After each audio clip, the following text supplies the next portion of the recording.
যদি তোমরা এর পিছনে স্ট্রাগল করছো যে কীভাবে নিজেদের 24 ঘন্টাকে ম্যানেজ করবে, then this video is just for you. And এই ভিডিওটা দেখলে এই যে 24 ঘন্টার ম্যানেজ করার যে রুটিনগুলো দেবো তোমাকে, তো এইগুলো যদি তুমি ফলো করতে পারো, then you will definitely score 95 or above percentage. তো ফার্স্টে আমরা কথা বলবো যে 24 ঘন্টাটাকে আমরা কীভাবে ম্যানেজ করবো। তো আমাদেরকে ফার্স্টে হচ্ছে নিজেদের লাইফের উপরে 8-8-8 ফর্মুলাটাকে হচ্ছে আমাদেরকে পুট করতে হবে। এই 8-8-8 ফর্মুলাটা নিশ্চয়ই তোমরা অনেক জায়গায় শুনেছো এর আগে।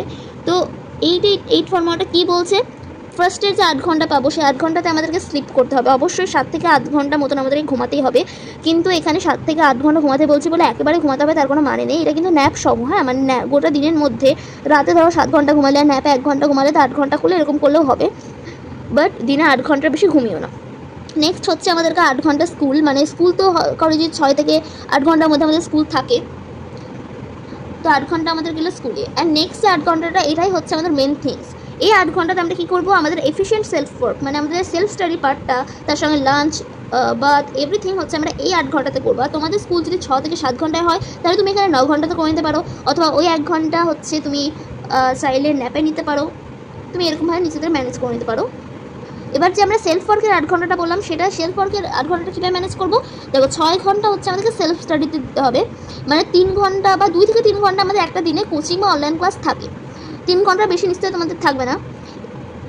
আর 2 ঘন্টা হচ্ছে আমাদের পিওর সেলফ স্টাডি করতে হবে, মানে যে সেলফ স্টাডিতে আমরা রিভিশন করবো, নিউ চ্যাপ্টার স্টাইলে সেটাকে শুরু করতে পারবো, এভাবে হচ্ছে পিওর সেলফ স্টাডিটা হয় সেটা করবো।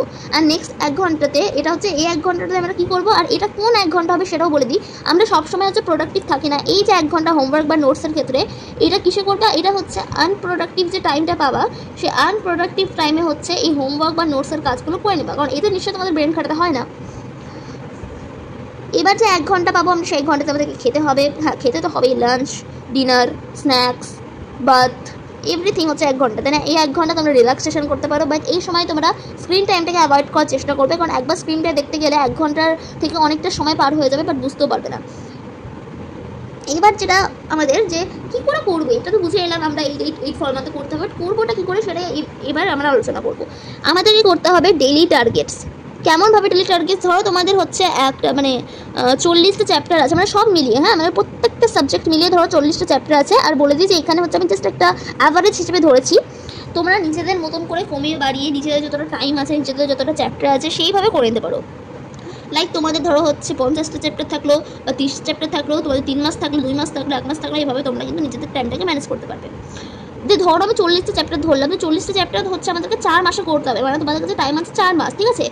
এবার কী করবো, আবার 40-এর সঙ্গে 4কে ভাগ করে দাও, তাহলে 10টা চ্যাপ্টার হলো, তো আমাদেরকে ইচ মান্থ 10টা চ্যাপ্টার করে করতে হবে। একটা মাসে হচ্ছে আমাদেরকে 10টা চ্যাপ্টার কমপ্লিট করতেই হবে। তার থেকে যদি বেশি তোমাদের চ্যাপ্টার হবে, যদি তোমাদের ধরো 30টা চ্যাপ্টার থাকলো, তাহলে 3 মাস থাকলো, তো এইভাবে আমাদেরকে কিন্তু করে নিতে হবে নিজেদের, মানে নিজেদের যতটা চ্যাপ্টার আছে, নিজেদের যে মাসটা আছে, মানে যতটা মাস আছে তোমাদের, তো ওইটাকেই বসাবে, দিয়ে হচ্ছে ভাগ করে নেবে, একই রকমভাবে করে প্রসেসটা একা রাখবে, জাস্ট ভ্যালুটা চেঞ্জ করে দেবে।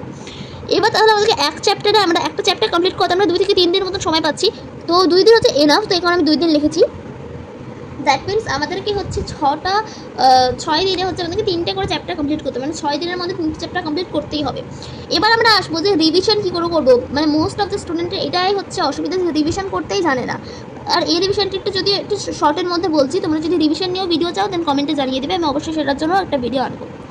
দেখো, এই ক্ষেত্রে আমি তোমাদেরকে মানে জেনুইন এক্সপিরিয়েন্স বলতে পারো, তো এটা যেটা দিচ্ছি সেটা হচ্ছে 147 ফর্মুলাটাকে তোমরা অবশ্যই পুট করবে, বিকজ এটা অনেক হেল্প করবে।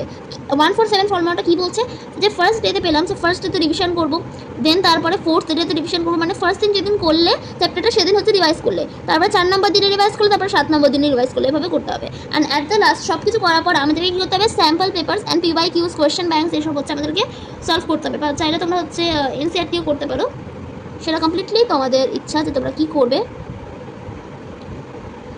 So this video is just for you and I made this for you, so I think that you find helpful. So bye bye, and এই ভিডিওটা ভালো লাগলো অবশ্যই সাবস্ক্রাইব করে দিও, কারণ আমি হচ্ছে আমার চ্যানেলে এরকম টাইপসের ভিডিও আনি, আর তোমরা যেই কমেন্টগুলো করো, মানে যেই ভিডিও চাও সেই ভিডিওগুলো কিন্তু আমি আনার চেষ্টা করি। So this is for today's video, by.